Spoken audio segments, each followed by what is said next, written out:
Nanded police ने एक बड़ी कार्रवाई करते हुए एक चोर को हिंगोली से गिरफ्तार कर लिया है। इस पर इल्जाम है कि इसने नांदेड़ में तकरीबन 14 घरों में चोरी की थी। पुलिस ने इसके पास से 9.5 तोले सोना और 43 तोले चांदी जब्त कर ली है।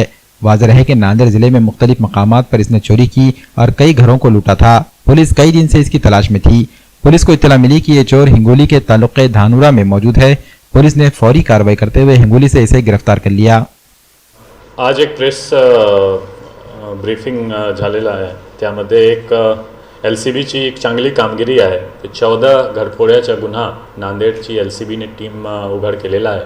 त्यामध्ये जवळपास 7 लाखचे मुद्देमाल रिकव्हरी झालेला आहे आणि एक आरोपी अटक झाला आहे। पुढील जे तपास आहे ते 14 कोण गुन्हा आहे, किती माल गेला होता आणि आणखी जे एक गँग आहे त्यामध्ये 4-5 आणखी आरोपी आहे, त्याबाबत पुढील तपास चालू आहे।